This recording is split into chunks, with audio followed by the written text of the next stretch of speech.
good people, welcome again to yet another episode of Unlimited by Muna. Here we educate on how to start, manage and grow any business that you would like to start. And today my focus is on another farming business idea.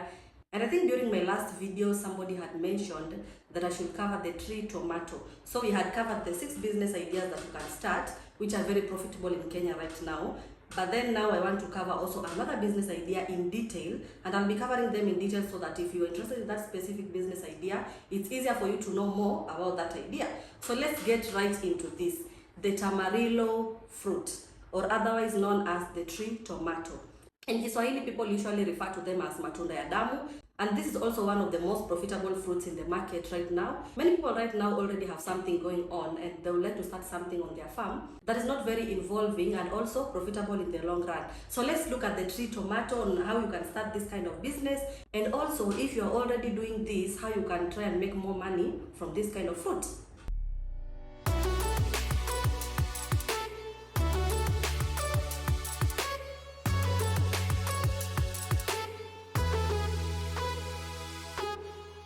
For years, farmers have been regarded as the poorest people in the society. And even I remember when I was younger, it was actually a bit embarrassing for somebody to say that their father was a farmer. But right now, tables are turning, and farming is now becoming the new rich. So, the tamarillo fruit. This specific fruit is slowly finding its way into many homes, and I'm sure even you have noticed them in most grocery stores and also some of the supermarkets. And the fact that this fruit is being seen all over right now means there can only be a demand for them if they are available in the market. The fact that we have apples all over in all grocery stores means that there's actually a market for apples. So the same for the tree tomato. If you have a relatively small piece of land, like as small as 1/8 of an acre, it's possible to start this kind of business. But mostly I like to estimate these projections with about 1 acre of land. But no problem, for those who have a smaller size of land, it's still possible to do farming for this tamarillo tree. And the best part is that you can also do this as a side hustle.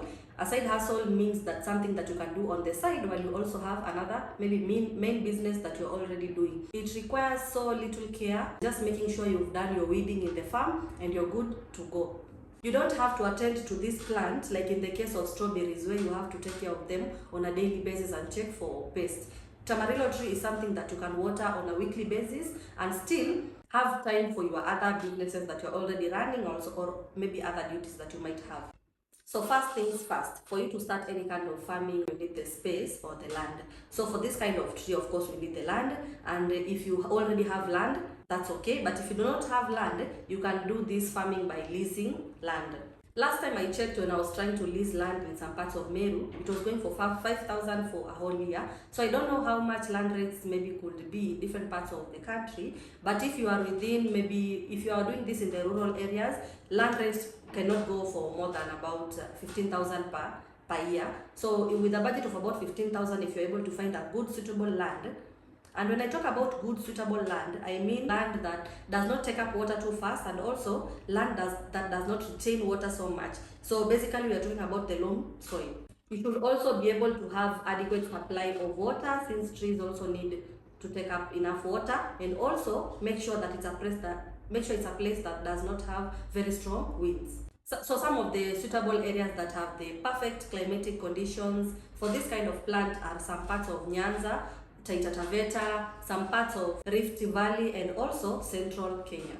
If you are in the semi-arid areas, it's also possible for you to do this tree, but just make sure that you have adequate supply of water. Adequate supply of water can be made possible by either maybe having a dam near you. If you have access to dam water, that is also fine.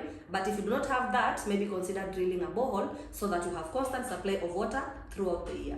Also, not to forget, if you are in the semi-arid areas, you also have to make sure that at least you've done mulching for your soil. And by mulching, I mean this is the act of maybe covering the soil or mixing your soil with mulches. Mulches are organic materials that are used mostly to help the soil to retain moisture and also improve the quality of the soil.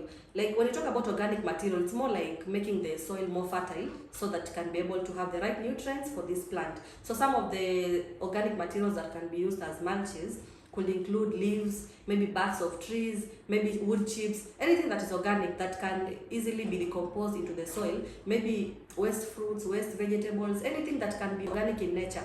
that can be put in the soil to make it richer and also help it to retain moisture for that plant. So that is mulching. Step 2 is the preparation of the land, that is making your land ready for the planting. Land preparation begins by the process of tilling, and tilling is just a general word for either digging or plowing the land to just make it possible for at least when you're putting a seedling on the soil, usually the roots have to grow, and the roots are usually very young.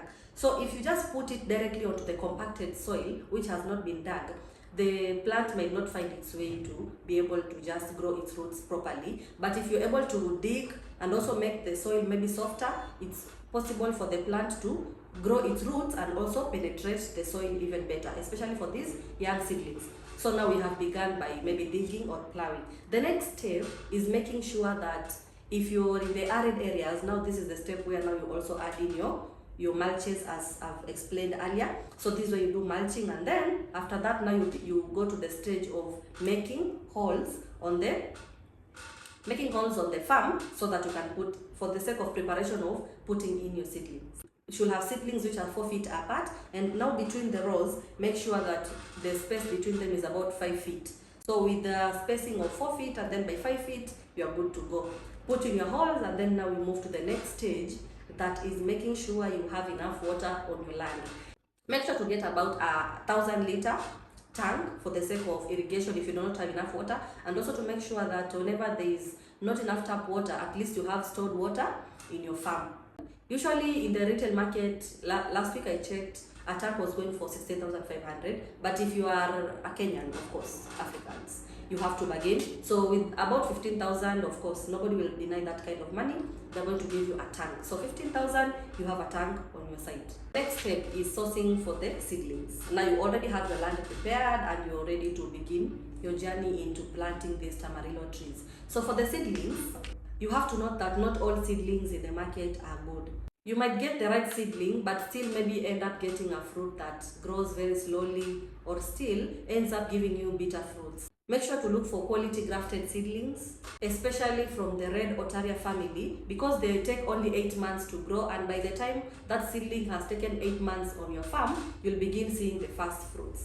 This one is a seedless variety and also can be eaten as it is and doesn't have much waste to throw away. So make sure if you're getting your seedlings, you visit some of the CARI and HCDA approved institutions that sell the seedlings. And you can visit Rich Farm Kenya. Rich Farm Kenya have very good quality of seedlings. I have taken some seedlings of mine from them, and I can attest that they do have a good quality, especially if you're looking for quality grafted seedlings. Last time I checked, each seedling was going for about 50 shillings. If you're looking for seedlings for your 8-acre farm, that will require 300 seedlings, and if each seedling is going for 50 bob, that will be 15,000 total for the seedling. If you're working with 1 acre, you will require 1,200 seedlings, and that will translate to 60,000.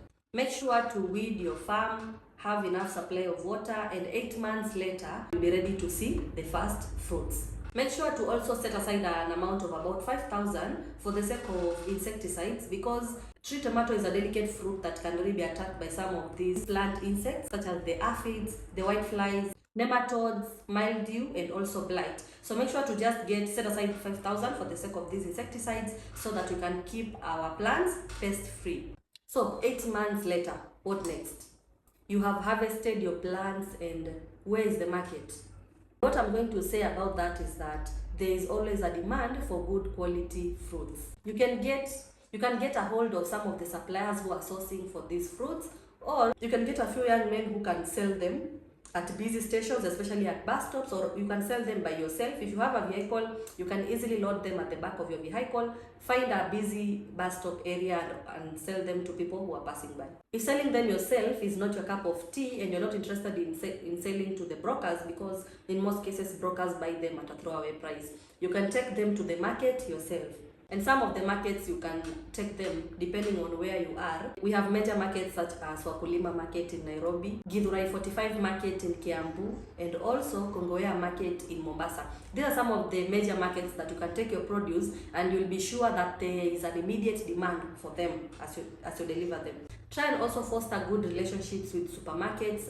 package them and sell them to the supermarket so that they can be able to sell them on their shelves. So let's look at the best part. The best part about every struggle is what you're going to reap is the money. Now let's look at how much money we are actually investing and how much money we are getting back, especially in this kind of tree tomato. So from the 1/8 of an acre, if you already have the land with you, you need 15,000 for the seedlings and maybe 5,000 for the sake of insecticides for your farm.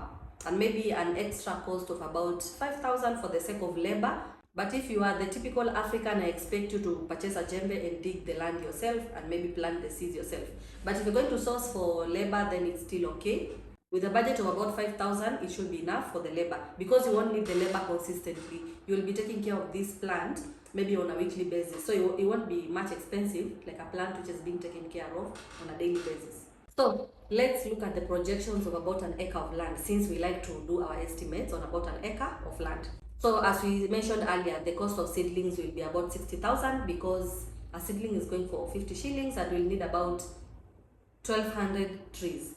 1,200 seedlings for 1,200 trees. So that will be 60,000, and our plants are being taken care of in a weekly basis. So I estimated the labor cost to about 20,000. Maybe at the end of 8 months, the labor cost will have costed you around 20,000. We have manure and insecticides, which I estimated to a cost of about 25,000. We have the cost of water tanks, but if you already have water tanks, or if you are in some parts where water is not really a problem, realize that if you have a sprinkler, because there is constant supply of water throughout the year, if you have sprinklers, you won't need the tank.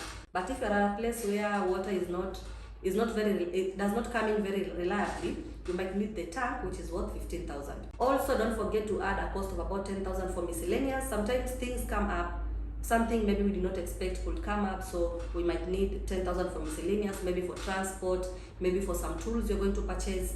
Yes, that will total to 130,000. So with a budget of about 130,000, you're ready to start this kind of business on your 1 acre piece of land. So what is the profit that you're going to make from your 1 acre sized plot of land? From the time you get your first harvest, 365 days later, that is a year. So we are calculating from the time you get your first harvest up to the time you have completed a year since you collected your first harvest. So one tree is capable of producing 20 kilograms of fruit in a span of a year.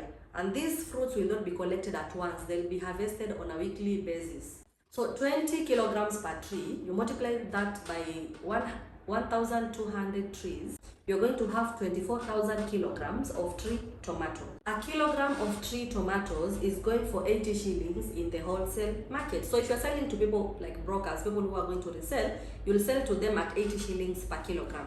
So if we have 24,000 kilograms, that means we have 1,920,000 at the end of the year, translating to 160,000 at the end of each month. But the salesperson in me will never be happy with these rates. So I would advocate for people to sell them themselves. If you're able to find a place that has a busy bus stop where you can be giving a few young men to sell them for you, or maybe selling them to people who need them directly, you'll be able to sell these at 130 shillings per kilogram in retail and not wholesale. This will be 24,000 kilograms multiplied by 130, translating to 3,120,000 at the end of the year. This means you'll be earning a whopping 260,000 every month. And as usual, we don't stop there. If you are in a capacity to continue maybe producing seedlings from this, because maybe you have a one acre land, you're looking for how you can make even more value from this kind of business you're doing, you can also try and graft some of these seedlings and sell them yourself, because you already have a tree tomato farm.